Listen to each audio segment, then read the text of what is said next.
Good morning, good morning, good morning. How are ya? Kati, Tusimbu Day. It's a Monday. We continue with our conversation about my 16 years in the military and what challenges. So anyway, we've been discussing. We discussed my hair. I haven't put it up in a ponytail yet, but let's check it out. So we discussed my hair. We talked about weight, okay? We don't want fat soldiers. We talked about loneliness. I have somebody talking about behavioral health or mental health in the near future.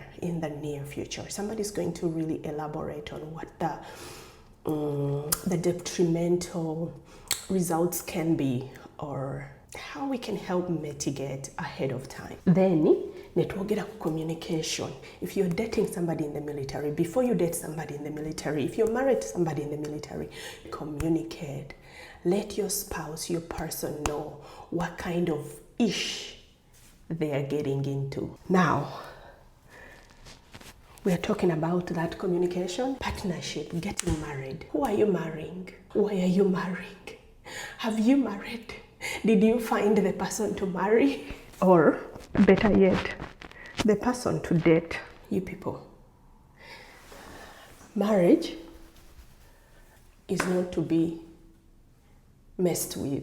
It's serious matters. 60% of soldiers who deploy and come back from war get divorced. I remember the first time I deployed. When we came back, at least everybody in the unit was going through a divorce. I would say at least everyone, because it was probably only 10% that were not going through a divorce. It on that. The divorces in the military are serious, but also the marriage in the military is delicious. It's beautiful. It's beautiful. I remember a person who told me him and his wife have discussed these things while they were in college, and they discussed and they were okay. She was okay with this situation. So every time he goes away, when he comes back, it's like their honeymoon. It can be that good, y'all. It can be that good. However, there is also another downfall. Now, 47% of military members are married. Now here is the trick. 45% are married to military members, to each other. Kubanga fena buli omu knows their craziness. So it works better when we marry in the force. Guess what? 1% balinganganze. They are married to a person who's clueless about the military, a civilian. They are married to a non-military member. 1%. Nayate, 90% of the people married, the 45, balibe nakugambi, 90% of them, they are married to women. 90% of marriages in the military, the spouses are female. Clap for that, clap for that.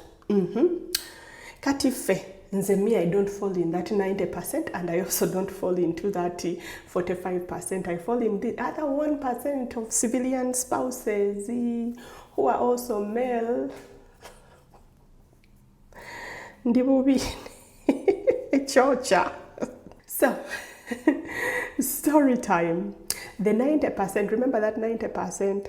I once had a friend, a girlfriend of mine who was married to my colleague. Yajanangamba nahegwe Christine. The way you tell your husband when you guys are going to the field or you're going somewhere is not the same way my husband tells me. When he's moving duty station, he just comes and he says, next month we need to pack up and go. And for her, she had heard me and my husband sit down and discuss and be like, okay, I got orders to go to Germany, but you're still here. Do you want to go? Do you want to do school? Do you want to finish your school here? Do you want to do your stuff here? Kati tukole tutya, bichi bichi. She knows that this is what happened with us. And then her husband, for her their whole career, He comes and he says, pack your bags, we are going. Oh, by the way, I'm deploying. Chitegera, no consideration at all. So I was like, Munange, maybe because for me I'm a female and I can't just come at my husband cross-eyed. I have to respect the situation before I open my mouth. Kubanga, Munange, omuchala, as women, naturally, we can just reserve and respect our husband's decisions. But when you're married and you have a male spouse, the marriage might not go so well if you just come up and act like Uncle Sam. Uncle Sam gave you orders, so you take the orders home. Orders don't work at home, my dear sister. The military stays outside the door. You take off your shoes outside in the garage or whatever. You take them off, you take off your uniform, and you come in the home. And you especially for us African women, your husband, your husband. Even the Bible tells you a man responds to respect and a woman responds to love. So if you think you will communicate Uncle Sam's orders without respect to your husband, you may not come back and find a husband. Which together. Kati the guys, for them, they can come back and find a wife even after throwing around Uncle Sam's orders. Nefe, we can't. Anyhow, going back to that 1%, my career had been a lonely place, a lonely situation. I had been single for 8 years. I'm a single mother at that time. My grandfather died 2015. My stepmom, my dad's wife at that time, she died too. Same timeline. I had seen too close. I had been too close to death. Now, when you sign up in the military, you sign up to put your life on the line for this country. Got it. Red, white, and blue. Got it. It doesn't hurt to fear death. I had seen death up close. I was not well mentally. I was not well. And I was alone. I was in the 82nd. I was in the 182nd, the airborne division. And we jumped every week. Like, these people like to jump.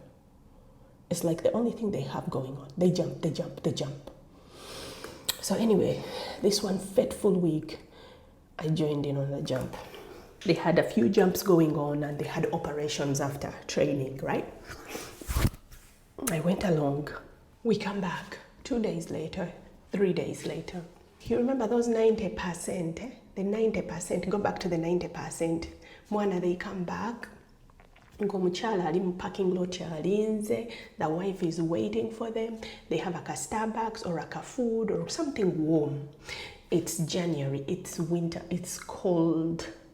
Meanwhile, my kaka is packed there. It's cold. It's been sitting there the whole weekend and the 2 days. What you take? You see where I'm going with this? I get in my kaka. I drive. Meanwhile, at that time, all the restaurants are closed, even the fast food. Mwana, I drive home. I didn't eat that night. I go home. At home, it is cold. The water is cold, and so is the house. So I have to turn on the air. Bottom line, like, you see how mentally it can disturb your head. Ngamunange. I sit one day, and I kwebulirira, and I cancelled myself. And I say, Tina, you need to just settle for anyone. You need to settle down. You need to get someone. Like, you're going to die alone. I was going to die alone. I said to myself, Tina, am I going to die alone? Are you going to die alone, Mwanagwe? And I said, I'm not going to die alone. But at that time, there was this person who was of interest. He was interested, very interested. I looked at him and I was like, I won't die alone. Banange, you people, there is predators in our community. There is predators. At a young lady joining the military, those predators, they think when you join the military, kati their documentation will happen automatically. Kati they are there waiting. So beware, they are predators. Babera baloza, their paperwork will be easy to come along. And they are going to use you. These people are big time predators. They are bullets waiting to hit you. Dodge them. Munange, I dodged a bullet eventually. That's how I ended up in a predator's nest. Almost killed me. A relationship that almost, I swear, that relationship would have finished me. So people, beware. Beware, people are using you there. Because now that I'm telling them, they know our vulnerability. So be careful even more. Okay, so now you're lonely. You're living alone. You're living far from home. People don't call you because you are not in the community. You're not in the community. People don't call you. Because for you keep moving from one community to another every year. So really, you don't tosimba makanda. You don't ground yourself and communicate and maintain relationships. So people also, when you're gone, they forget you. You're in the world alone or tired. Then you meet this guy who knows that with you, his life is square and his paperwork is going to go through quickly. And he's like, boom, I got her. Going to use you, get the papers. Ateme. You tell me, how many soldiers? Abana Uganda. Abasirikale, other than me, do you seem rated for Ugandan guy? Other than me. Yeah, better yet, you tell me about the thing we talked about. Our men, our own men who are in the military, they are not interested in us. Bagala bawala bali bebalowooza bali submissive. Bagala bawala nga bali submissive. Babeera balowooza nti ffe tetusobola kubeera bakyala balungi gye bali. Kati bwe bayingira amagye nga bafuna obuwala obwo obuli bwe bayita bu softies, ffe tuli bakakalukanyi. Ha! You see, I can say a big word. Tuli bakakalukanyi, and we are not the perfect picture of a wife according to Baganda or Ugandan culture. Era abasajja abayingira amagye they don't see themselves with us. Perhaps they see us as, like I said, they can use us or something like that. So be careful when you get in here. Be vigilant, work hard. This is a real job and it's a good job. But most importantly, you're doing something bigger than yourself. You find brotherhood, you find sisterhood, you find community in the military. If you can, hold on to that. Find a few people you agree with and understand each other and build something special. You check on each other when you are in different places. When they PCS, you help them out, you support them. Kubanga, the waters are very deep. If you need anything, reach out, let me know. If you need a phone call, give me a ring. We can talk, but be careful who you choose as your partner to do this life with, this military life. Be careful. And if you are already with someone, sit down and talk about these things. Bwebantwale Germany, ogenda kusigala wano oyagala tugende. What is our vision as a family? Should we stay here tufune community tusobole okusimba amakanda? Anyway, I love you all. Thank you for the support. Naye mmwe share, like and subscribe. Okay. Meanwhile, ladies, bw'oba oyingira mu magye, kana akavidiyo kalaba otya? Okalabye otya? Kakola.